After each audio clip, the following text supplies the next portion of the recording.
I have a supplementary question to the Minister. And, Mr. Speaker, this will focus on an area he touched on the role of NTSA in the registration of motor vehicles, because in his response he talks about a role that NTSA plays. I want the Minister to clarify to Kenyans on the functioning of the e-citizen platform.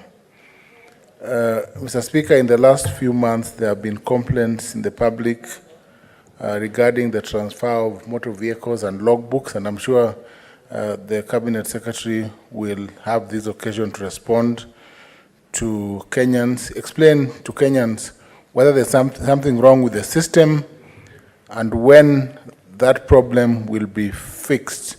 Mr. Speaker, sir, this supplementary question comes in the wake of the Minister visited NTSA in September last year and addressed specific concerns. Honourable Senator, just ask your question. Yes. And let the CS. Can the Minister tell the public what measures he has taken to ensure that the e-citizen platform that touches on the functions of the NTSA operates without a hitch, so that Kenyans are able to transact easily through this platform and their transactions are complete? Mr. Speaker, this is important, and this is just as I close off. It is okay. Yes. The CS has heard your question. Yes. Allow him to respond. Yes, okay, thank you. Respond, Honourable CS. Mr. Speaker, we have been undertaking a process of data migration from the platform that we used to operate to the e-citizen platform. This has necessitated these delays, and it is true. I owned up to it to the public also that there are delays because of the movement to the e-citizens. We were also building a new platform for reasons that I will share in the future once security-related processes that are ongoing is complete.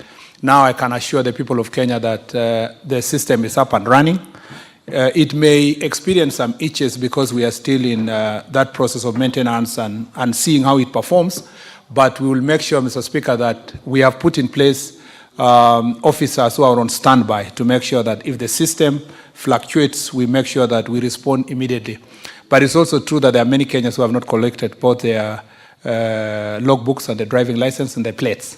A number of them, just because they may not be aware, we have built in a SMS system that reminds the citizens that your application is complete and that your document is ready. So I hope the people of Kenya will take advantage of the same and to come and pick their documents. I thank you, Mr. Speaker.